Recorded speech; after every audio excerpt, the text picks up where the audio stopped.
Good morning, good afternoon, good evening, and good night. Welcome to another live stream of The Ordinary Filmmaker. I made a mistake when I scheduled this one. Apparently it reset my time zone to St. John's, which is weird. So I've just reset that. So if you were waiting earlier today, I do apologize for that. That is unfortunate. I guess I'm still trying to figure out this live stream stuff, so I'm using the old dashboard. But it's been a very interesting week. But before we get into the week, a big event is happening today. We've got the Super Bowl. We've got the San Francisco 49ers against the Kansas City Chiefs. Not sure how that's going to turn out. Hopefully, it's an exciting match. Hopefully, it's very, very exciting. Because I don't really have a vested interest in either of the teams. I just like to see a really, really good game. But as far as the week goes, there is an awful lot of information coming out this week. A lot of rumors. I think we're going to see some announcements this week, especially from Fuji. They have a summit in London for 2 days. I wouldn't be surprised if they announce a camera or two. There's thoughts that we might get an announcement for the XT4, but we'll have to wait and see. The XT3 is a terrific camera. The XT3 provides really good detailed video in both 1080p and 4K. It also provides pretty good autofocus, but I think the XT4 could benefit from an improvement in the autofocus. Another thing it could look for an improvement in is focus peaking. And while the XT3 does have focus peaking, it's problematic in some situations. So if you're outside, you're in bright light, you just can't tell. The lines are too thin. They really need to make those lines bolder or the screen brighter or something, because it's just not at a point where it's usable. So, well, sorry, it's not at a point where it's usable in everyday use. So 80% of the time it does quite well, but the rest of the time it needs a bit of help. Let's see here. Let me just... Oh, I'm on the wrong network. Issues. I do apologize about that. Sorry about that. We had a bit of a glitch in the network stream. So let's take a look at the news we have today. And by the way, guys, feel free to post your questions and comments in the chat section. I do answer your questions live. I do comment on what you guys comment. And I also do have Super Chat there. So you're not required to use Super Chat, but if you do, thanks so much. It goes towards supporting this channel. Just a bit of a background on me if you're new to this channel. I started this channel about just over 3 months ago. It was very rough. Kind of like this live stream is a little bit rough. I have to, I'm still looking on improving a few things. I've been spending all my time working on the studio over there for the non-live stream sessions. I just got monetized last week, so that was a big milestone for me. So I probably published a good 55 or 60 videos to date in 3 months. And I think that's one of the main reasons I did get monetized. And I focused on having a vision, my goals and objectives, and everything I do, I'm trying to stick to that. It's a little tough right now because everything I seem to be putting out is rumor related. I'd rather get to something more tangible. In fact, I'd rather be having videos talking to you guys about announcements, what Canon has done, what Fuji, what Sony has done. So let's get right into it. The first big piece of news this week, I'll share my screen with you here so you can see what I'm looking at, was the Canon EOS R5. It started off when we were looking at rumors last month that this was going to be the EOS R Mark II. Well, then it morphed into the R5.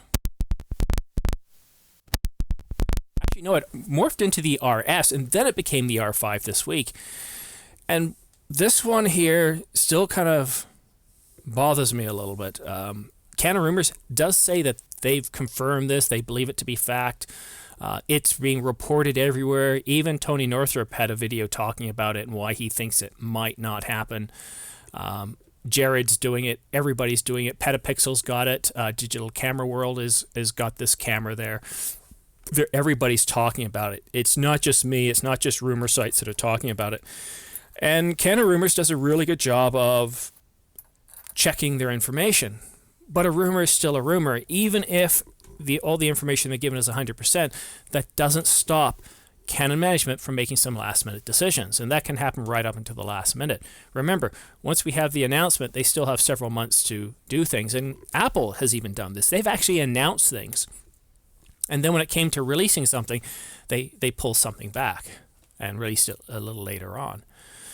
So the R5 is what's really puzzling to me about this camera is it seems to be very balanced between photo and video. That's one thing that's surprising. The other thing that's surprising about the R5, 8K. Now, it shouldn't be too much as a surprise to people who have been following Canon in the last couple of years. A senior executive, Yoshiyuki Mitsuguchi, said, video will play a huge role in the EOS R system for sure. For example, an 8K video camera is already in our EOS R series roadmap. Now again, it doesn't mean it's going to come out this year. It could be 5 years down the road, but it's on their roadmap. And we're not just looking at video from a camera perspective. We're also working on how to make RF lenses better for video capture as well. And to me, that's kind of the big news right there. The RF lenses, and not just the body, Canon seems to be looking at video as something more serious, that apparently there's enough of us out there that want to get a camera for video purposes. So the RF lenses are really, really amazing. Some of them are very expensive, unfortunately, but the optics are very, very good if you can afford to save up for these. Like, for example, I want to get the 24-105. That's one of the cheap ones. It's an L series. It's f4 from throughout the entire focal range. And I want to get the 15-35. Now, the 15-35 is the one that's going to set me back a little bit. That one's going to be pricey. It's around, was it $2,300 US? And that's pretty significant for ordinary average filmmakers. If you're a professional, that's a different story. You can have a return on investment. But for us ordinary folk, and I'll admit it, this is not my profession. This is something I do in my spare time. I've been shooting video for about 7 years. And like a lot of you, I've been shooting photos since I was very young, and not as a professional, but to capture life, to capture and create memories. So I'm really excited to hear that the RF system is going to pay more attention to video, because video is very important to me. So that's really exciting. 45 megapixels, pretty good. 8K, this one still baffles me a little bit. It's great. There's people that need that. I think this is more aimed at a professional consumer. I do not see it for the ordinary average filmmaker. The level of processing power you need. Sure, you can go out there and get that Mac Pro, really nice computer. It can handle 8K no problem. But the base model, which is no faster than your standard MacBook Pro, costs $6,000. And if you go ahead and get their monitor, there's another $4,000. Oh, what's wrong with chat? It says chat is disconnected. What's going on here? I'm going to test something. So I'm able to post some chat. Chat disconnected. Please wait while we reconnect you. Chat success. Connected success. Okay, so chat's working again. If you guys have any questions, pop them in the chat and I'll bring them up during the live stream. 4K 120. Yes, I can see myself using that. Not all the time. Not all the time. 4K 60, not all the time. 4K 30, not all the time, but I definitely want 4K 30. I'd really like 4K 120, but I can get by on 4K 60.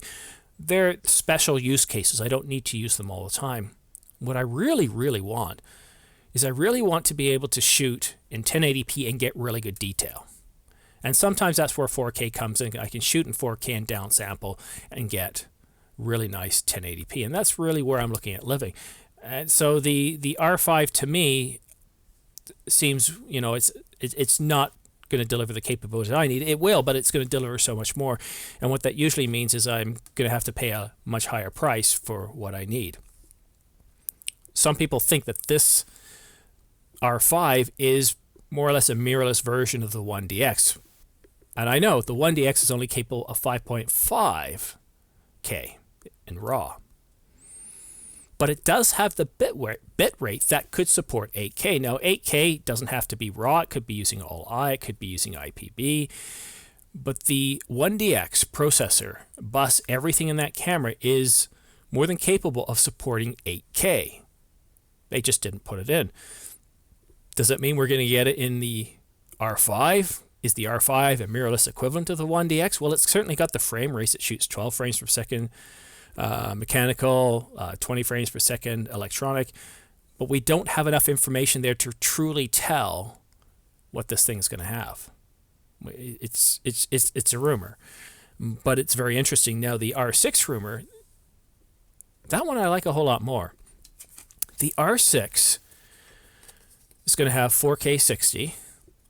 Rumor, right? Keep in mind it's a rumor. And let's see. I think I have a screen here. Let's bring it up so you guys can look at it as well.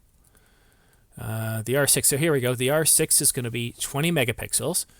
It's going to have IBIS, which is really, really great. The rumored IBIS is supposed to have 5 stops. Plus, you've got the lens stabilization. So you put those two together, and that gives you 7 to 8 stops, which would be very impressive. Again, let's see how it works.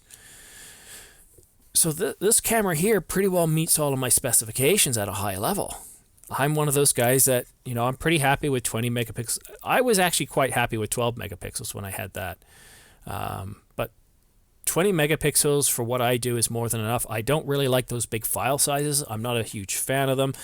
And I really liked 8 megapixels. I thought that was a really good file size. And for what I do, I print off, 4x6s, little books or something. I don't need 30 plus megapixels. So I'm okay with that because I'm primarily a video shooter. This is perfect. And that 20 megapixels, 20.1 is exactly where you need to be to shoot 4K without having to downsample. Or sorry, not without having to crop it in. So I would be really surprised if this camera doesn't do 4K full sensor. I mean, that amount of megapixels seems to line up perfectly with 4K. And of course, IBIS, 20 frames per second, 20 frames per second really just, I can't get over that. That's, what do you guys think? I did put some polls out asking my viewers what they thought about these cameras. And the first one I asked about was 8K. Do you really think we're getting it? And keep in mind that Canon Rumors has come out and said, look, we validated this. These are trustworthy resources. We treat this as fact. And I have great faith in Canon Rumors. I'm constantly quoting them. I think they do a really good job. But at the end of the day, this just seems, many generations above what we're seeing out there, the rest of the camera market. Like if they do come out with an 8K, 4K 120, and the specs backing it up are really good, this is going to kill Sony. This is going to kill Panasonic. Nikon, I feel bad for. Nikon's not going to do well here at all if this is true. But according to the last week, only 27% of you thought that we were actually going to get this. 44% not sure. That's kind of where I am at. And a good third of you said, yeah, not until hell freezes over. And yeah. So let's see. The M6 Mark II has 14 frames per second. Will it have less than that? And that's the thing. So according to this, it's going to have more than that. It's going to have 20 frames per second. And this is not impossible to do. There are cameras in the $2,000 price point range that have 30 frames per second. And if you've got a really good sensor, you can shoot 4K. What you can start to do is you can pull those 4K frames out and you essentially get, 8 megapixels. I think a single 4K frame is 8 megapixels. So it's not impossible to do. We have the technology to do it. The question is, are they going to give it to us? That's the other thing. And that's what Tony Northrup was saying on his channel yesterday. Don't watch it now. Watch it after this video. But look what he said. And he said, because this thing is everywhere. It's in all the photo sites. It's in all the news. We're actually seeing it on the television. This is such a big deal. And even Tony, who doesn't like to get into rumors, has come up and started to address it. So that's how much noise this is creating. This is creating an awful lot of noise for Canon. And this might also start to hurt Sony and some others because people are starting, I'm getting comments from many of you saying, if this is true, I'm going to come back from Sony. I'm going to come back from Panasonic. So this is creating an awful lot of noise. So yes, I did answer. Sorry, I couldn't say yes, definitely. But according to the specs for the R5 and the R6, it will have 20 frames per second. So there you go. You do have your answer. Thanks for your question. Let's take a look at another poll I did. I also looked at pricing. So for this rumored R5, what do you guys think it will be priced at? And that's with IBIS, 8K, 4K 30, 4K 120 actually, 45 megapixels. What will the machine cost for body only? And look at your answers here. God bless you guys who thought that we might get it for under $2,000. I think the only way you're going to get it for $2,000 is somebody else ponies up the rest of the money for you. $2,000 to $20 or to $3,000 essentially, 22% of you, and I think that's possible, but maybe only at $3,000. And now that I come to think of it, really, no, I don't think that's possible at all. $3,000 to $4,000, 43% of you, a bulk of you thought it would be there, but a good almost third of you thought it would be between $4,000 and $5,500. And I personally think that this camera is going to be more equipped to the price point of the 1DX Mark III, because look at all the features. It kind of screams that. But I don't know. I don't know how Canon's going to do this, but I know that Canon doesn't believe in giving away things for free. You have to pay to play. Another question here. We are getting rumors of 75 megapixels EOS RS. That is too much. Well, what's important here is we got to think of use case. And the R5 and the R6 both come across as heavy to deliver video capabilities and heavy to deliver photo capabilities. And the sensor size in these rumors matches perfectly to deliver full sensor readout of either 8K or 4K, because they may still crop it, but it's designed to make that easier. Now, if they made this a 60 megapixel, well, then now you're going to have to, then you start to look at a crop. But if you're going to do 8K, it needs exactly 45 megapixels, so you should be able to take that and deliver it full frame. There are people who want more megapixels. It's a specialized line of work. You want to be able to take those photos, you want to blow them up. You're going to put ads on buildings or something. Whatever reason, you need to really blow up those photos, and it does make a difference. More megapixels matter. The RF system is more than capable of handling 80 megapixels. The current processors could handle it. The glass can handle it. It's just a matter of putting it into a body. And it doesn't sound like these two cameras, the way they're set up, is going to have that. So yes, I heard the same thing as you. I heard rumors that we were going to get a high megapixel camera this spring. I heard it was going to be around somewhere between 60 and 80 megapixels. Who was it who just came out with 61 megapixels? Oh, tip of my tongue. Was it Panasonic? Can't remember. Sorry. Somebody did come out with it. No, it was a Sony A7 R4, correct? I believe that was correct. Haha. It's early. It's been a long week. I've done like 7 videos this week. So we got the A7 R4, and Canon's kind of, if they were going to do a high megapixel camera, well, what they're going to do is they're going to want to beat the competition. It's a competition. It's a game. So that's what they want to do. Let's see. I can't understand why so many non-Canon hope this to be true. If you're a Sony user, then you should push Sony to increase. Okay. And I think that's fair. I'm not a Canon fanboy, but I am imprisoned by Canon. And this is pretty common in the photo market, in the photo video market. Once you buy a camera body and you start buying lenses, like this one here, this is the 51.2. You guys know that is not cheap. Once you start buying these lenses, as much as you might be unhappy with Canon's giving you in terms of bodies, you don't really have too much of a choice. If the cameras mostly gives you what you need, then you're going to buy it because you don't want to have to sell your lenses. You won't get what you paid for them. And the replacement cost in the new system is going to be just as much, if not more, than what you paid for what you currently have. So there's a huge disincentive not to switch platforms. And people do it very begrudgingly. They're just finding that the company is not giving them what they need. So I was very seriously last year considering going to Fuji. It's a Sony. With the Fuji X-T3, it didn't have IBIS, and they had very few lenses that provided image stabilization. For a video shooter, that's a big deal. The autofocus was pretty good, but it wasn't great in low light, so that was another cause for concern. Excuse me, I think I'm coming down with a cold. I do apologize. The A7R4, that's not for me. I was expecting the A7S3, and hopefully we do hear about that very shortly. And then all of a sudden, as the year started to come to an end, the rumors around Canon started to look a lot better, and I started feeling more excited a whole lot better. The thought of being able to take this is what I primarily use for shooting my YouTube videos. Sure, I'm using an APS-C camera, but this will work a whole lot better on a full frame camera because now I won't need as much distance between everything. So I'd be really excited about being able to bring this lens over. I don't have to go out and buy another 51.2. Look at the price of the RF system for the 51.2. It's around $2,300. I think it's actually more though. That's a lot of money to pay.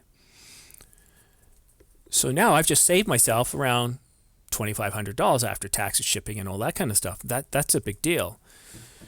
So if I go to the new RF platform, I can start to look at, well, okay, what lenses do I not have? The 24-105, yeah, that's my perfect run and gun lens. I'm on vacation with my family, and that's a lot of what I shoot in my spare time. It is not professional stuff for TV. It's ordinary stuff, the stuff that you guys shoot. It's about your family, you're on vacation. I do want good color accuracy. I do want good audio.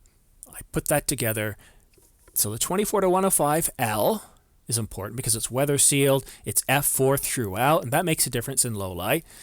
And it's only about $300 more than the 24-240. And then it allows me to look to something like the 15-35. If I move to Sony, wow, I'm looking at a lot of money for the camera body, and I have to get a general purpose lens, which would be something like a 24-105. I'm not buying another lens for at least a year. And so Mark, that's a really good point. When you're with a system, you're kind of behind the bars. You're kind of stuck there because you don't want to get rid of your lenses. Mark also said, hello, I see a few more comments there. Yep, thanks for answering. You're welcome. Mark, if you could only have one RF lens for primary video, which one would you choose? I'm looking at the 15-35. Sometimes I say 15-135. I don't know why I do that. I'm a Nikon user looking to switch to Canon if the R5 delivers. Yeah, and that's a big if. We'll know soon enough. Mark, what's your use case? Tell me what you primarily shoot. That will help me tell you. Because if I just look at that right now, I'd say, well, I think the 24-105 is good general purpose. But I don't know what you're primarily going to be using the camera for. So tell me that. That'll help me give you a better answer. Let's go back and take a look at the polls while Mark gives me more information. And guys, feel free to post questions or comments. Let's see here.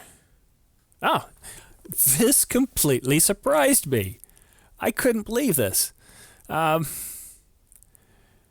information has come out in the last month. Has it changed your purchase plans? When I did something similar a few weeks ago, a lot of people were looking at the 1DX. They were very interested in that. Well, look at this. Other is only 22%. So if you're thinking of a 1DX or a 5D Mark IV, a Sony A7S III, you were in the 22% range along with everybody else. So 50% of you, and according to what my site shows right now, it's actually at 50%. 50% of you want the R5. So either you guys are big dreamers like me, or you've got big budgets, because that's not going to be cheap. Only 14% wanted the R6. I thought that would be higher. The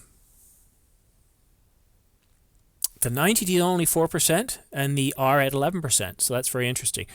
Mark, you've gotten back to me with more information, so let's go and take a look at what you've got here. Primarily weddings, and I've shot a few commercials. That's tough, Mark, because I would almost say the 70-200, especially the new RF lens, it's 2 pounds. They shaved an entire pound off that lens, and they made it smaller So now when you travel, because you're probably traveling, it'll take up one slot in your case. It's lighter. That's really a big deal there. So the 7200 is almost a go-to wedding lens. The 15 to 35 is really, really good.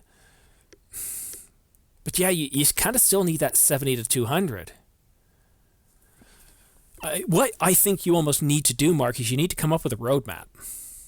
What do you absolutely have to start? Like a 24 to 105 is good for me, but I don't think that's excuse me, I don't think that would be apropos for you. Yeah, that 70 to 200 is pretty good, but for doing video, yes, the 15 to 35. So the 7200 helps you with photos of 15 to 35. There's also going to be a 17 to 70. That's something to look at as well. The C500 was released some time ago and the 1DX so recently. How is this possible?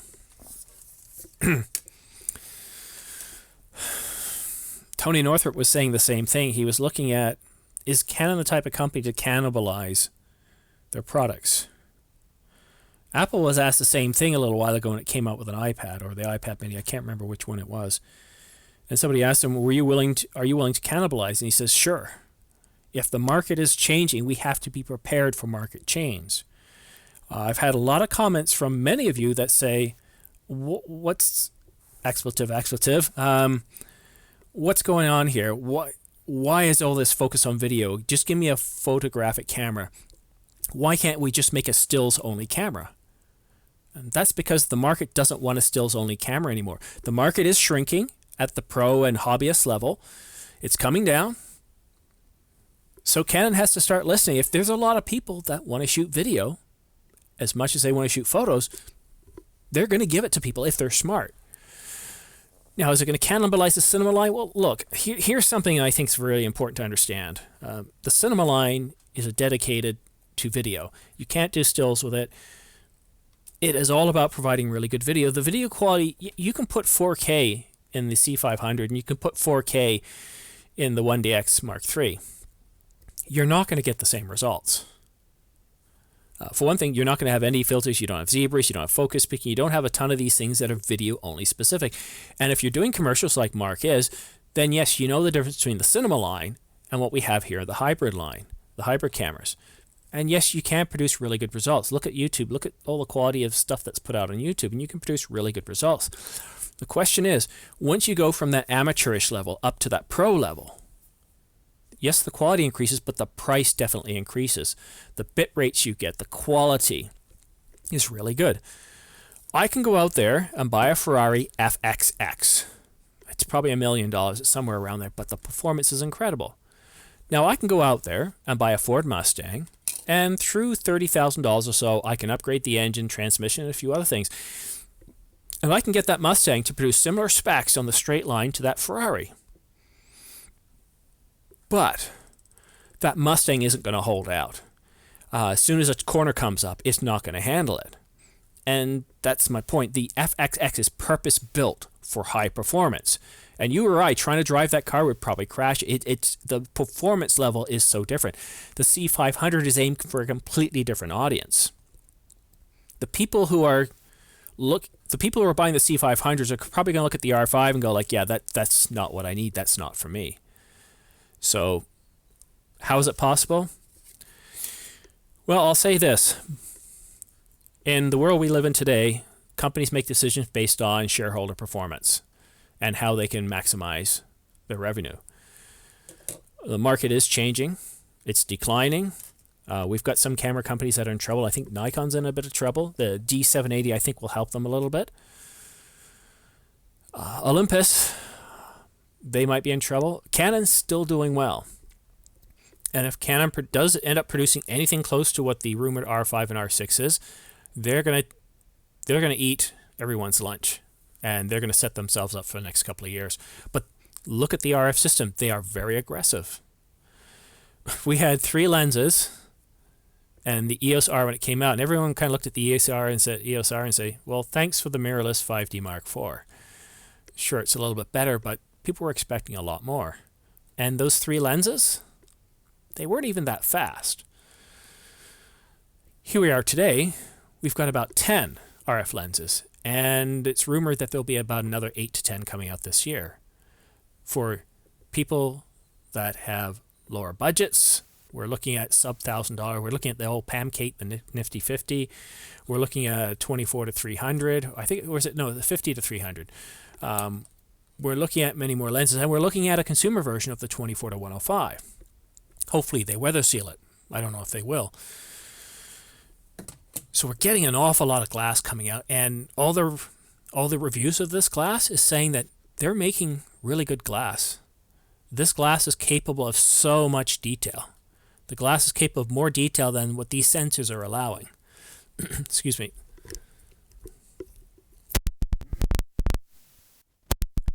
I think I was getting sick. Look, if I was getting sick, if I knew I was getting sick before this stream, I wouldn't stream it.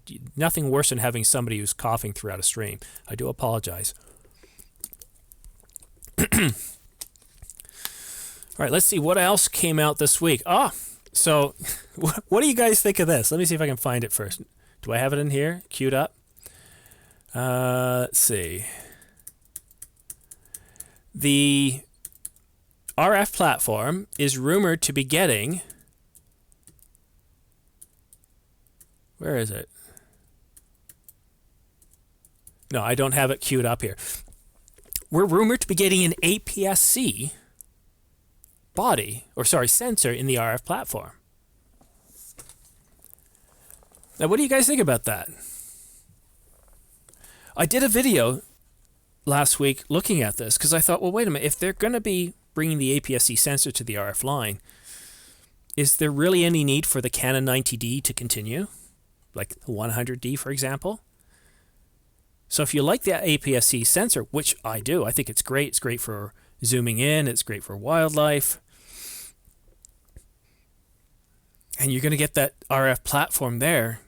I don't think I would not upgrade from my 90D. I wouldn't even buy a 90. Well, I think this rumor is a little bit too soon yet. But if it looked like they were coming out with this, I would not buy a 90D. I would buy this because the RF system is the future. They're not developing for the EF or EFS anymore. And that also asked me, or made me think, well, what about the EFM, the M mount? You've got 8 lenses, and that sounds like it's nothing, and why would anybody buy it? Well, because you can adapt and put on the EF and the EFS, and there's plenty of manufacturers making lenses of it. So if you're on the M mount, you've got no worries. You've got plenty of glass out there. Where you should be concerned, if you're planning on upgrading, see, if you're on the M mount, you can't take your lenses with you. It's impossible to adapt them. Because of the focal length, it is impossible to adapt them onto the RF system. You can't take them to Sony. You can't take them anywhere. So you're orphaned, and that's why I do not like the M mount. If you've got these lenses, they'll work on the EF, so the 5D, the 1DX, the 7D. The EFS won't, so that's stopped. But if I go to the RF system, I can bring the EF lens, and I can bring the EFS lenses that I have. So that's a big plus. So I'm saving some money, so then maybe I'm just looking at initially just the cost of the body, and I can save up for that over a year or so, put some money aside, and I can afford to buy that. But the M mount, I'm stuck. I can't go anywhere with it, and so I don't really see a future for the M mount. I don't really see a future much for the 90D after what they've done here. I don't know about the Rebel. There's talk that Canon's going to be coming out with a budget-friendly RF camera. I thought the RP was their budget-friendly camera. Right now, it's on sale for $899. I saw this on Canon Rumors, but normally it's around $999 US dollars. But when we're hearing about a budget-friendly, are they looking at just scrapping the whole EFS system and basically they'll replace the Rebel, and basically they're just going to have that one platform? There are some potential problems by bringing these lenses or the APS-C over, but Canon is what I said earlier. They're a company.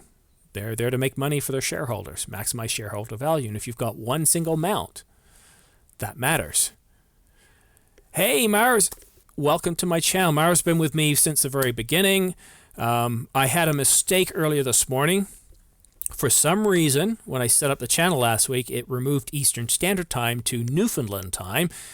So this channel was supposed to start at 8:30 in the morning Eastern Time, New York time, but I didn't see that till the last minute. So welcome. If you got any questions, post them. We've got about 24 minutes left, but if there's enough questions, I will go over. I don't like to cut you guys off. So what do you guys think about that? Do you think that we're basically going to standardize on the RF mount like Canon's trying to do with their Z mount or Z mount? Is that going to happen? I mean, if I'm a Canon fan and I've got Canon glass, that RF system is looking better and better. Not only can I bring the current lenses I have, but now I can commit and say, okay, I'm going to save up to buy these. I believe that Canon's going to be around for many, many years. I believe they're going to be continuing to make better and better lenses over the years. So even that 15 to 135 mark that you're looking at getting, I really want to get. I want to have two lenses. I want to buy two lenses, not have two lenses. I want to get the 24 to 105. So I've got a native lens for my run and gun stuff. And I want to get the 15 to 35 for my run and gun, but also use them for YouTube as well. It's $2,300 for that lens. That's US dollars. And unfortunately, I live in a part of the world that doesn't use the US dollar, so it's going to cost me more, like many of you. I think the US only accounts for currently right now about 23% of my viewers.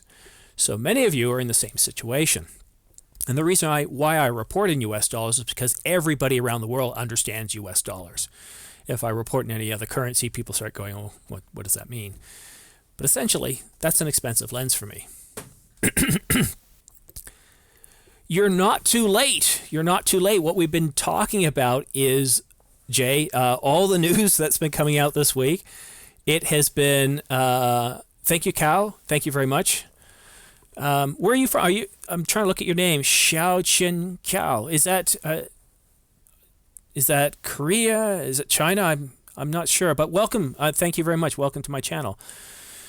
So Jay, we've also talked about the incredible amount of news that's coming out. I scan the rumor sites, and I try to do my best to let everybody know in the image and as well as the description that these are rumors, because some people hate rumors. Me personally, I get excited by them. I really do. I love tech. I really think video is amazing. I used to do photo, but what got me as a content creator, think of your favorite movie of all time. Think of how it makes you feel emotionally. Video does that so much quicker and so much better than photos. Video is a visual. Sorry, photo is a visual. Video is visual, but it's also auditory. You can hear it, and with the right sound, you can feel it as well. So you've got that tactile sense. And I really, really love. Also from Taiwan. Ni hao, ni hao ma. Welcome. I was just saying, how are you in Mandarin? So thank you. Welcome. It's almost midnight at your time there. So thanks for staying up late to watch this.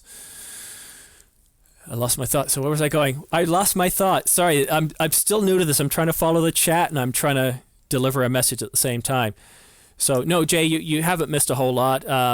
Just a lot of talk about what's been going on in the world, and I'm completely amazed at how much the R6 and R5 has blown up in the news. Like I said, I just sort of scan the rumors and try to give you guys the latest, so you can sit down after a long day, put on YouTube, and oh, there's a video for Simon. Let's go ahead and look at this. Instead of looking at CanonRumors.com, CanonRumors.ca, Fuji Rumors, Sony Rumors, and all that, it's kind of presented to you. So I give you the actual facts as they're reported, not saying the information is fact, but actually what I'm being told. I give you my opinion and my projections, and that's what I like to do. So even Tony Northrup has gone ahead and said, had to address this because everybody's talking about it. I mean, everybody. Look at all the major channels are talking about it. This is creating a huge stir. Petapixel, DP Review, Digital Camera Review, they're all talking about this.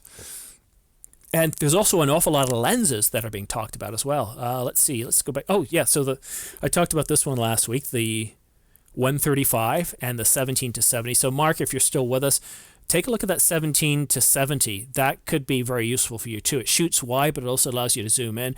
And it may also very well work for video as well as photo. So if you're doing weddings, a lot of the time, you kind of have to do both video and photo these days. Let's see, talk about 3 camera mounts. The Sony a7S III, it sounds like it's going to be the R5 and the R6. Let's see, where is it?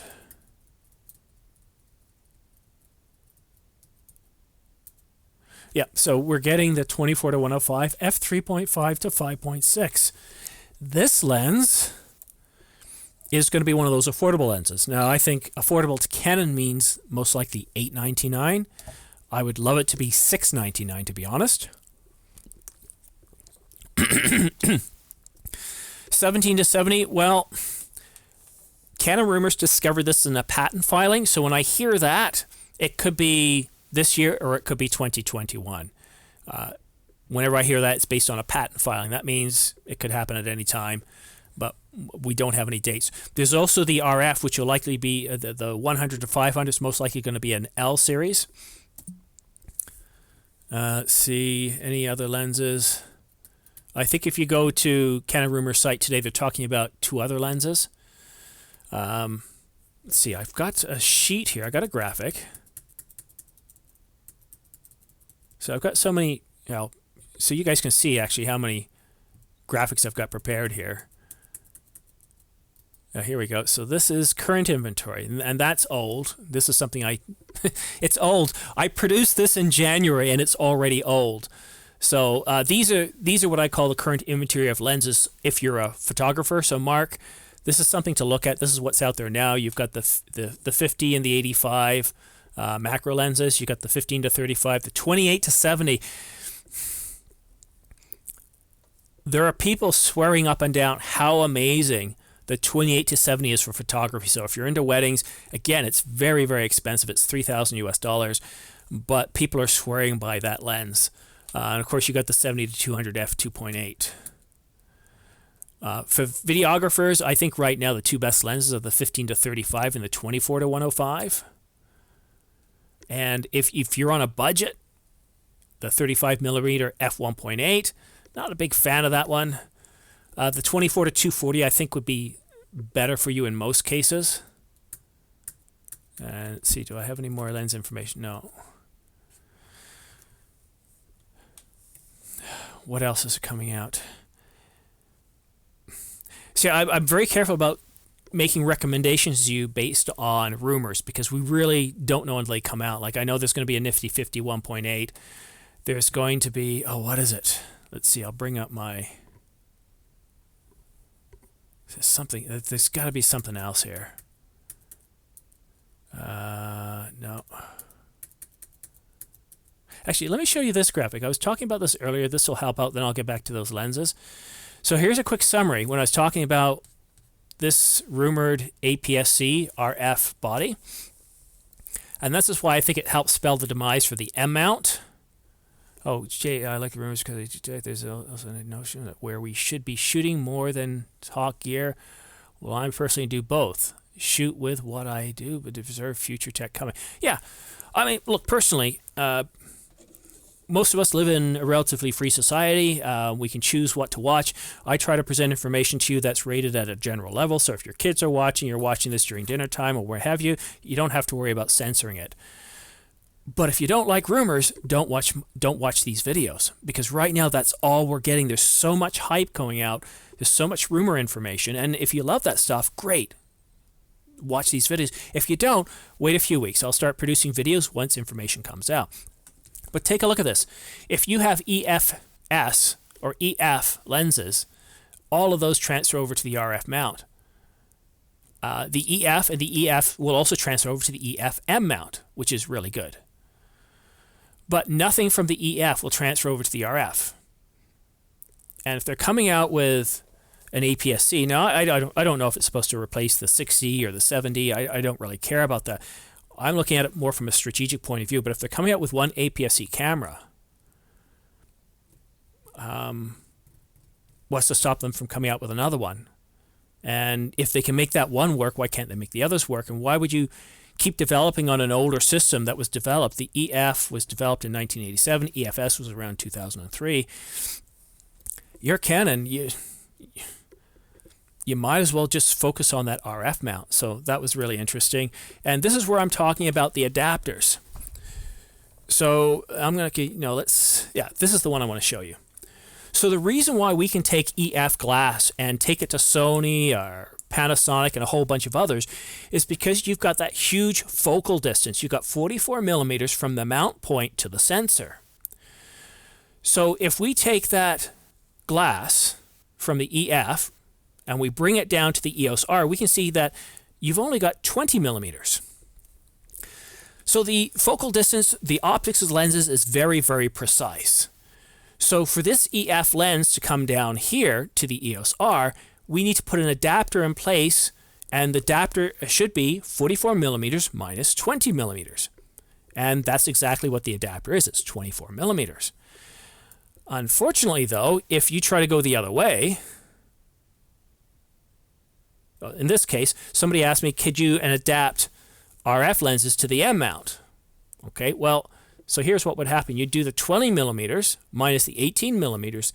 That would give you 2 millimeters. So in 2 millimeters, you would have to adapt not only the focal length, but the focal diameter. So could it be done? Maybe. What's the business case for doing it? And here's their one. And then if you try to go the other way, the M6 to the EOS R, you would have to put the adapter inside the body. And that just wouldn't work. So, yeah. So that's that. Oh, lots of comments now. Did you hear, help confirm, that third-party lens like Sigma isn't going to make Nikon lens? No. But also, I'm not too worried about that. If I'm a Nikon owner, it's kind of like Canon. There's so much glass out there. But I didn't hear that. But I also heard no news about third-party lenses brand coming to Canon mount. No, so here's what I've heard about Canon with the RF system. Right now, they're locking it down. They're not letting anybody else in. And I think what Canon's trying to do, because these companies make a lot of their money off the lenses, not the body themselves. And I think what you're going to see here is Canon wants to hold on to more of that money. They put a lot of effort into this. Again, we see that declining market share. And do you really want to allow others to take that from you? Apple has shown that you can protect your ecosystem, and I think that's what Canon's trying to do here too. I don't really... How do I feel about that? I don't really feel too bad about that. I only buy Canon glass for my Canon bodies, and there's a very good reason for that. I shoot video.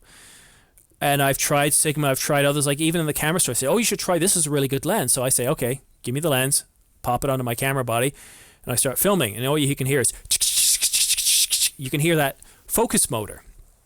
Sure, it's cheaper. Sure, it produces great results, but photo only. So I know with Canon, everything they're developing, everything they've kind of developed in the last 3 years has a quiet focusing motor, which is good for video. And so I don't want to... Yes, I do a lot of research for the channel, but in my own personal life, I don't want to have to research everything to the nth degree. I don't have to go to the camera store, try it out, put it on. If I see this lens from Canon, I know it's going to be quiet. I can order it online. I can go to the store.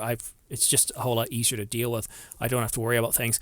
And really, when it comes to glass, who beats Canon? Maybe Leica, if you're willing to spend $5,000 or $6,000 for a lens. So for that market space, that segment, I think Canon makes the best glass. So if I can't afford the lens, like I can't afford that 15 to 35, I'll save for it until I can afford it. I'm doing a YouTube channel now, so now that I'm monetized, any money that I get from Super Chat, any money I get from YouTube for when you guys watch, that gets saved up and put into buying kit for this channel. I've got a light on me right now. If I turn it off, you can see it looks terrible, right? So I bought these lights. They're also over here. I've got green screens. I've got multiple lights and stands. Last week, because I got monetized, I invested back in the channel and I bought an iPad. I know. What's an iPad got to do with the channel? Well, I also bought the TMP 100. That's Glide Gear's teleprompter. This is me just speaking. I've got a plan on what to speak about. I've got slides ready, but it's all ad-lib. If I make mistakes, those mistakes are live. If I forget what I'm going to say or I don't enunciate words properly, they're captured live. But if I do a camera review, so for example, if I'm comparing the X-T3 to what I think the X-T4 is going to be, I need to get into specific details. And I need to present those in a way that you guys aren't paying attention to how I'm enunciating, how I'm speaking, the mistakes I'm making, all that kind of annoying pause stuff, which I don't like. The only way for me to properly produce those videos is I write everything out. And I can write out a video, even a 20-minute video, in no more than about 20-25 minutes. It doesn't take me long to write stuff out. Then I'll read it over a few times to make sure the grammar's right. And then what I do is I put it on this thing here, the iPad. And this is actually pretty cool. So this is the app I use. It's the I forgot what it's called. But anyhow, since I'm not selling it, I'll just show it to you. So what I do here, now let's put it to the top. Let's put it to the top. So you can see right here. Now if I start turking and I start talking, if I start turking, that's not good English. Earlier this week, let me see if I can read this. I can't even read that. I can't even read it. It's all inverted. So when it looks, the camera actually shoots directly through. So I'm looking still directly into the lens, but I'm reading the words. And so it doesn't look to you guys like I'm not talking to you. I'm reading directly off the script. And what I really like about this one, as I talk, the lines automatically scroll. But what really, really helps me, it allows me to go off topic.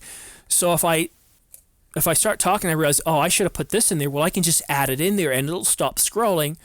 And then it'll start scrolling again when I go back on. So it allows me to deliver at the right tone, at the right speed. So you guys are just focusing on what I'm saying instead of how badly I'm saying it. And then you lose touch with what I'm saying and you move off into something else. One thing I also wanted to share with you, some more polls. And I do thank you guys very much for responding to the polls because it helps me an awful lot. Tweak what I'm doing. Yeah, I've got like 200 slides in January here. So let's see here. So let me show you this one here. Has my channel improved in quality since Christmas? Feel free to provide additional comments in this section. And 39% of you said yes a lot. 49% said, or 47% said yes a little. So we have 86% said yes, it's definitely improved. And that's good because you feel that it's improved. Not that I feel that it's improved. 14% said no, but thankfully nobody said it's getting worse. And it's possible that it could get worse because maybe I'm delivering the type of content that no longer interests you or I'm going off on a different tack. And I do have some safeguards put in place to prevent me from going off topic. For this channel, I have a vision. I have goals. I have objectives. And if you go look back, it's probably around December the 14th or so, I put out a video about getting to your first 100 subs or subscribers. And I go through and explain there's no shortcuts to doing it. And I talk about what my vision is. So everything I do when I'm doing Rumour videos, I go back, I look at my vision and my goals. Am I aligned? And if I'm not, then maybe I shouldn't be doing that video, or maybe I should change my vision. So I do my very best to stay strategically focused. So I'm giving you guys a consistent type of video and everything, whether I'm doing rumors or not. I'm trying to provide a bit of education as well, a bit of opinion. It's not just, here's a rumor, what do you guys think? I did find that frustrating myself before I started a channel when I'd come up and the guy was talking about the rumored 90D. And they'd say, oh, the 90D is supposed to be coming out then. What do you guys think? And he would just take comments from people telling him what they thought. What I was looking for is somebody who could say, well, look, here's the information. Here's your experience as a YouTuber. First of all, tell me what you interpret. What's your analysis of this? What does this mean to you? And then seek comment. Because just presenting information without any sort of analysis, Well, I don't need to come into a YouTube channel, watch videos just to hear what my colleagues are thinking. I want to hear about what experts are thinking, right? So I'm always trying to provide some value to you, trying to give you a good reason to watch me. So that's important. Let's take a look at the next poll. So this one's interesting. When the ESR was released, look at the bottom there. So when the ESR was released, I'm still with Canon, but I'm waiting for something better. That's huge. So 21% of you, again, these are my viewers. I wouldn't consider this scientific because perhaps maybe my viewers are primarily Canon owners. I don't know. 50% of the market is Canon, but it doesn't mean I'm getting 50% of you that are Canon users. So we might have a bit of a bias here. Some of you have even referred to this as the Canon News Network. So 21% of you bought it and liked it. And it is a decent camera. It does produce good results. I just thought for the price when it came out, it was just not worth it. Only a few of you said you bought it, but it wasn't for you. And only a few of you said I hated it, but then I grew to like it and bought it.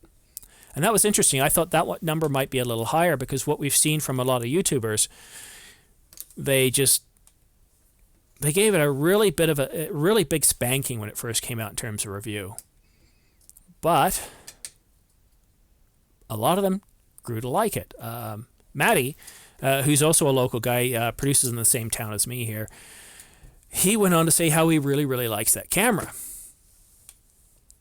And 8% moved away from Canon.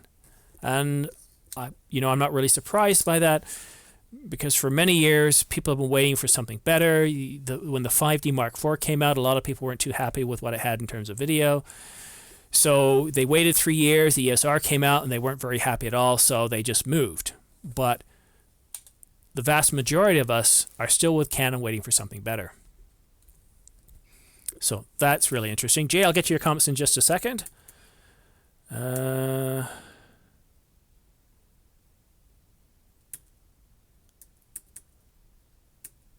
I pretty well covered everything off there, so that's it. Let's take a look at Jay's comments. I only got a few minutes left, but if you guys keep streaming the comments, I'll stay around longer. Oh, I really want to know who's going to be watching the Super Bowl. I actually have a poll as a card in this video. Please go ahead and vote on that. And if any of you guys know, once I put cards in videos, I don't know how to get the information out of them, so I've got to figure that out after the video.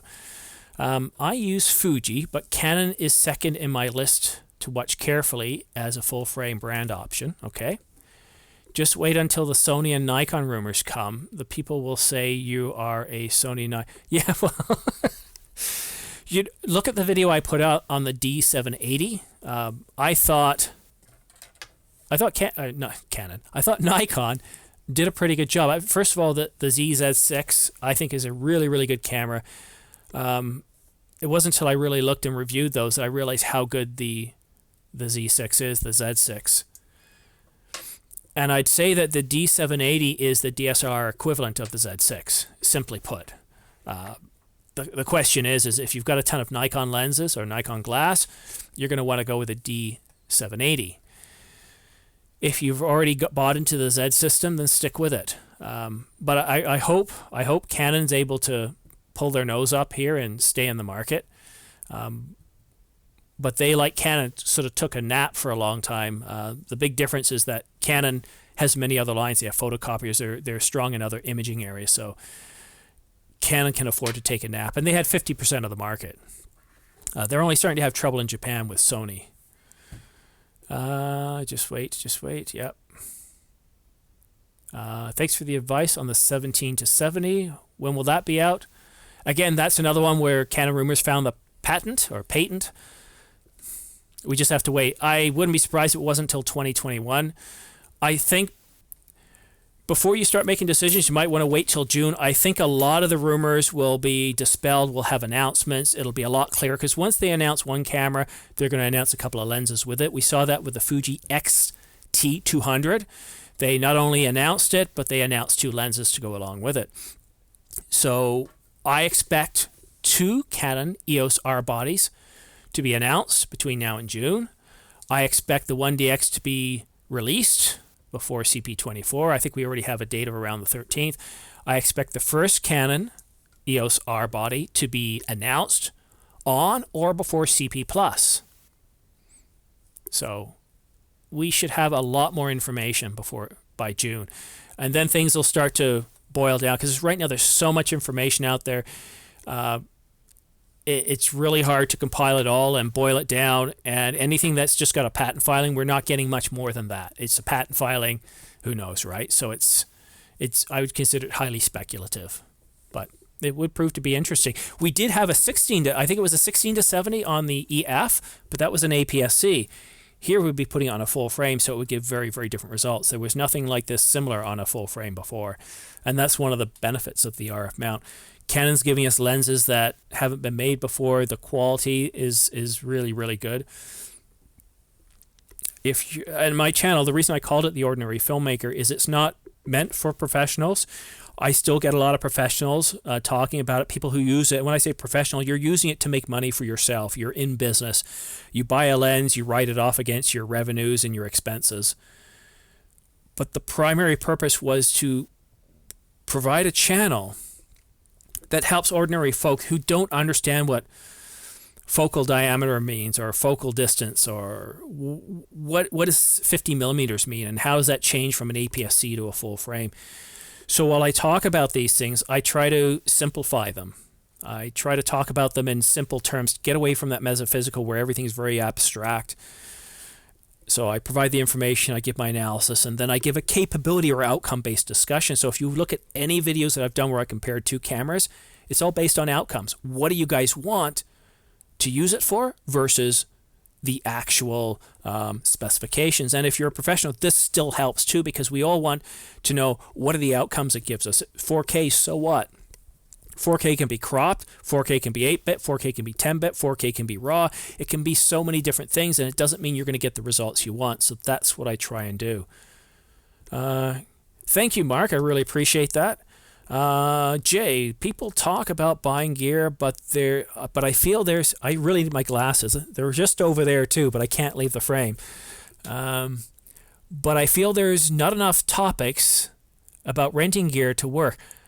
I'm on the ship for the next month while I wait for... Yeah. I wish I could rent gear too. I've looked at it, but by the time I take the train into the city, rent it, bring it back the next week, I could have just bought it for, 30-40% more. So unfortunately, renting for me just doesn't work. I hope as I get bigger, I don't know if you guys noticed, I've got 2,000 subscribers right now, actually 2,000, I think 15 as of last check. And as I start to get more subscribers, I'll be able to borrow gear or rent gear really cheaply, or even be just sent gear that I can test out, and that will really help. But I do plan on getting the 15 to 135, the 24 to 105. I will be testing these lenses out. I'll be buying them. I might give you a quick unboxing, but personally, I hate unboxings. It could be B-roll while I'm talking about something else, but I'm not. I swear, I promise you guys, I am not going to do a 15-minute unboxing video. Who really cares how it's stuffed in a box, what styrofoam it uses? No. Sure, it's nice to see me unpack it as I'm talking about it, and then I cut right into the review and the discussion of the capabilities. It's good for B-roll, but yeah, I'm definitely not going to do that. Sorry, just a waste of time. Yeah, Mark, a lot of people are concerned for Nikon. There's pros and cons if Nikon does go. That gives more market share to Sony and Canon and Panasonic. But I think they're in trouble. Now, forget Nikon for a minute here. Let's just imagine. This is an imagine here. And against it, granted, these are CR3 rumors from Canon Rumour, so they believe they're fact. For whatever their review process is, they believe they're fact. So let's just assume that the R5, not the RS anymore, not the Canon EOS R Mark II, and I think all these cameras we're talking about are capable of being the EOS R Mark II. The R5, the R6. If they do deliver, and it's not marketing BS, as Tony said, if they do deliver anywhere close to that, Sony's in trouble, Nikon's in trouble, Panasonic, they came out with the S1, the S1R, and the S1H last year, and the S1H and the S1 were their video focused or video hybrid cameras. If they don't really have a stupid price with these, like for example, let's say the R5 comes out and it's $12,000 or $15,000. Well, that talks to the people who are worried about cannibalizing the cinema line. I don't think they're going to do that. But if they do come out, they're essentially going to leapfrog everybody on the market right now. That's going to change things. It's going to hurt Nikon for sure, but I think that's going to hurt Sony. It's going to hurt Panasonic. It's going to hurt Fuji. So that's why there's a lot of noise about this, because if they are true, what does it mean for the marketplace? And even if you're sitting over at Sony right now, you're one of those guys, and you're watching this, you're really kind of wondering how this is going to affect everything. Oh, not renting for YouTube, haha, but for freelancers, event work, just renting for a day. Yeah, well, that's what I'm saying. Like, if you want to rent something for a week, no, it's very expensive. But if you're renting for a day, yeah, definitely. It's baked into your pricing and what you present, and it's great because you don't have to worry about repairs. You don't have to worry about maintenance. I think renting can be really, really good for those lenses you don't use all that often or gear. But for YouTube vlogging, it can wait when all the camera brands show their hand camera model. And sorry, I know I'm not reading it right, but I don't have my glasses. I should probably just increase the font size. That would help. So, yeah, that's interesting. So nobody's commented on the Super Bowl. I did put that in the poll. I've got 6 of you watching right now. I think I got as high as, what was it, 8? 9. That's kind of a record for me. I've got to learn a bit more about streaming. The mistake today, I probably would have had a few more of you guys, but I'm still very new to streaming. I've been investing everything into the regular part of the channel. I do want to make this a weekly thing about the same time every week, so if there's a mess up in the scheduling, I plan to be here at this same time every week for an hour or so to answer your questions, to talk about what's going on, coffee chat, small talk, that sort of thing. But yeah, I haven't quite learned how to reach more people as I do this, because it's really nice because you can get more comments, more questions coming through. It becomes more dynamic. And Jay's stepping it up again. Jay, you do a really good job of commenting not only here but in my regular videos, and I thank you. As you guys engage in my videos, you've probably noticed this, but I respond to almost any question that comes in. When I'm relaxing at home, I'll pull up the iPad, I'll start to see what comments are coming through, and I'll answer. And I only delete comments if there's swearing in it, or if there's somebody saying something that's designed to insult people, or that could be taken as insulting. I'll delete those because I don't have time for that. But if you say my channel's fake, and I had somebody say it just this past week, it was a video about the R6, I think it was, and they just said, and you quote it in my videos too. They said, this video is fake. The specifications aren't specifications. They didn't come from Canon. Okay, well, I went on to say, well, I can guarantee you this video is not fake. I am very much a real person. This is not CG.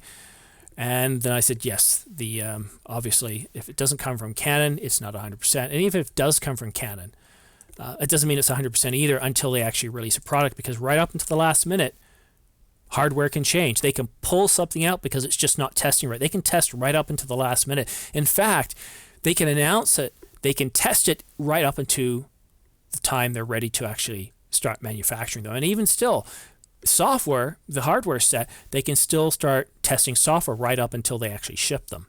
And sometimes you'll see that you'll get a camera or you'll get a computer or something, and it just does not perform well. And there's a new firmware waiting for you. So you just bought it and there's already a new firmware waiting, right? So look at what Canon said about 8K. Last year, one of their senior marketing executives of Canon Japan came out and said that 8K is in their roadmap, and it's something they're working on. They're working on lenses that are not just aimed for photographers, but video as well. So just because a company says something doesn't mean it's going to happen. Sometimes it's just noise. Sometimes it's just hype. Could you entertain the idea that if the X-T4 replaced the H1 body, then Fuji makes the H2 camera beginning a cinema camera like the Canon C200? Could Fuji do that?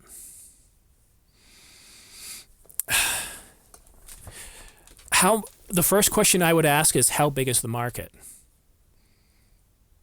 2 years ago, I looked at getting a video-only camera because I realized 95% of what I'm shooting is video. So I looked at it. I looked at the Panasonic HCX1. It's big, though, but boy, did it produce great results. The 4K was amazing. 1080p was amazing. It had a 20 or 30 times zoom factor, which was astonishing. And if you talk about autofocus, this makes Canon look terrible. It looks like it's using contrast detect. You could be locked on to a cyclist, for example, and you're following the cyclist, and all of a sudden this big truck goes in front. But you're still following where you think the cyclist is.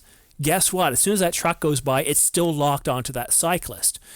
So video cameras, and with their ND filters, very, very good quality results. But here's the problems I had with those video-centric cameras. Most of them can't do photos at all. And when you're traveling the world, if you walk into museums and other places, then you'll see no video. They do not want you taking video at all, but you're allowed with photos. And I'm not recommending you should do this, but you could easily put it on video, record, and hold it like you're taking photos. So a DSLR, or that DSLR look, whether it's DSLR or mirrorless, gets you through more doors. It's also lighter. You can easily put it in the overhead compartment on a plane. The HCX1 and some of those other cameras, they're big. Now, the smaller ones, the less expensive ones, I'm not interested in those because the quality of the results aren't good. But the ones I was looking around, the $2,000 and more, there's so many other different issues, and I just didn't want to compromise, so I went back to the DSLRs. What are your thoughts on the Sony a7S III? I think the Sony a7S III is going to be an amazing camera. Sony has been working very, very hard on it. Their team's been sequestered so they wouldn't spill a lot of rumors. And unfortunately for us, there have been next to no rumors on this. I've tried. I've thought of doing videos on it, and really the video would just say we don't have any information at this point, other than to say, yes, we can do 4K 20. This stuff is not hard, but we want to produce something better. It almost sounded like that speech that Apple gave about we're going to do the Mac Pro better. The only problem is they ended up coming out with like essentially a $10,000 base system that most amateur professionals can't use because it's too expensive. So I don't know. I think it's going to be really good, but what I'd expect to see Canon or Sony do with the a7S III is kind of what we're hearing from Canon rumors in the R6. I would say that the Sony, I keep wanting to say Canon. I think the Sony, and yeah, guys, feel free to comment on your fellow commenters too. Thanks, John, for joining us. I really think that the Sony a7S III is going to look an awful lot like the Canon R6, but I think it might have 6K. I'd be surprised if Sony has 8K. I was really surprised that Canon has 8K as well. I don't think it's going to be high megapixels. A lot of people didn't like the fact that the R6 is rumored at 20 megapixels. But 20 megapixels is the sweet spot. To be able to shoot 4K video, you need essentially 20.1 megapixels to be able to do 4K video. So if your sensor's 20 megapixels, Sony a7S II, that's where I'm getting to. The Sony a7S II was 12, which is perfect for what? 1080p video, right? So 20.1 megapixels is perfect for 4K. So I think what they're doing here is if this happens, they're producing a camera that does really good video, that'll do 4K uncropped, but also does really good photos. I still think there's room for a high megapixel photo camera. So both the R5 and the R6 seem to be balanced between photo and video. Kind of sounds like let's do a mirror here. So the R6, Panasonic S1. The R5, the Panasonic S1H. What's Canon's version of the S1R? It hasn't been released. Rumors initially pointed to something happening right about now before CP+, but that looks to be the R6 or the R5.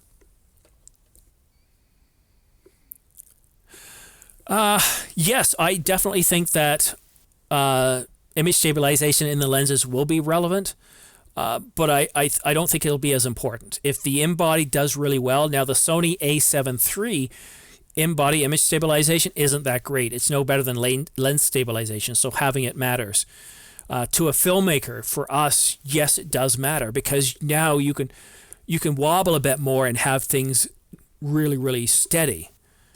But that's a question we have to ask Canon, because if Canon goes, well, we've put it really good in in-body image stabilization now, we don't have to put it in the lenses. And they don't.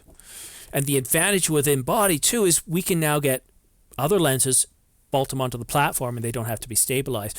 But generally what you'll find out is if you were to snap on, let's say, a Tamron non-stabilized lens and put it onto a Canon body, maybe instead of getting, 5 axis stabilization, you might only get 3. So that's what sometimes happens when you put on other brands. Would you do a general photo camera?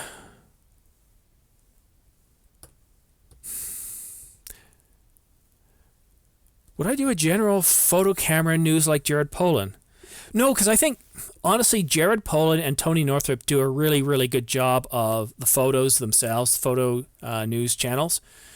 I'm not saying it'll never happen, but right now I'm just trying to stick to my vision, which is heavily focused on the video aspect of it, because here's my honest truth about photos. I don't think it really matters which camera you buy today. Most cameras produce really, really good results photo-wise. It really comes down to what kind of glass you can bolt onto the platform. Video, though, is still pushing technology. If your continuous autofocus doesn't work really well, you no longer have trustworthy autofocus, then you're into manual pulling, and it becomes a very more difficult, much more complex. Looking at detailed 4K, 1080p, we're even talking about 8K now. Video is so much more trickier to do with today's technology, but photo, not right now. Ask me in a couple of months and I might consider it. If enough of you demand it, I'll do it. But I think where that would appeal to me the most, and this might borrow a little bit of what Tony Northrup did, is actually start having you guys submit your photos to me, and then we can talk about composition, we can talk about look and feel and that kind of stuff. I think that might be a bit more interesting. But I'd need to come up with a different angle, because you've got great talent out there already doing that. The reason I created this channel is I felt there was a gap. I think DP Review does a great job. You've got Chris Nichols, who does the photo side, and then you've got Jordan that does the video side. But there's not enough Jordan. I wish the whole video could be just Jordan. When you're reviewing video for a particular camera, I think you need 20 minutes at least. Jared, he does very little video. If so, it's kind of an afterthought. Tony does very little video as well. There's so many people that do very little video, and when they do, they talk to it at a very technical level, and this is common amongst reviewers. Reviewers try to make sure that they're being even and unbiased, and so what they'll do is they'll talk about what's really good about the camera, and then they'll find something that's wrong with it. And sometimes what happens is those things that are wrong are just very minor, but they get enough talk time that me listening to it goes, I don't know, is this for me? And they don't talk to the audience as stakeholders in the process, stakeholders that have an impact on whether this is right for them. So what I also talk about is these are the outcomes that people want. So for example, detailed 4K is not an outcome in my view. Being able to punch into the video. So if I shoot in 4K, I can punch in. If I'm doing my YouTube or outside, I can create more dynamic scenes, being able to punch in as I need. That's a capability that I need, and I can only get that with detailed 4K.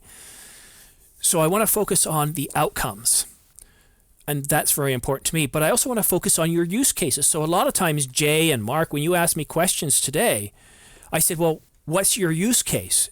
Is this lens good for you? Well, I could say, yeah, it's a great lens, but I'm not doing my job if I don't find out what your use case is. So that's what I've done, is I filled a gap. I've started talking about capabilities, capability-based assessments, which is all about strategic. It's like, what is your vision for what you do? And I'm not asking you for your vision, but by asking you about what your use cases are, I'm getting an idea. I'm building that in my mind about what your vision is, what your goals are. And then I can say, okay, these bodies would work for you, and these lenses would work for you. And that's where I'm different. On the photo side, I'm not really sure where I have an angle to come in and offer something different. And if that's the case, I won't get any airtime. It's like my live stream here. I've got max of 9 folks sitting in. But what this is designed to do is not necessarily be very, very successful. It's enough to keep getting more viewers, so you're drawn over to my main channel, which is doing well. So hopefully that helps. Any other last questions, guys? I'll wait just one more minute and then I'll wrap it up. I think I've caught everything. And thanks, John, for joining our channel. Thank you, Mark, for all your comments and questions. Thank you, Jay. Thank you, Shri. Thank you very much for your comments. And have I missed anything here?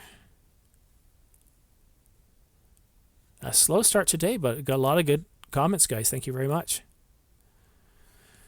All right, well, if there are no further comments, guys, thank you very much.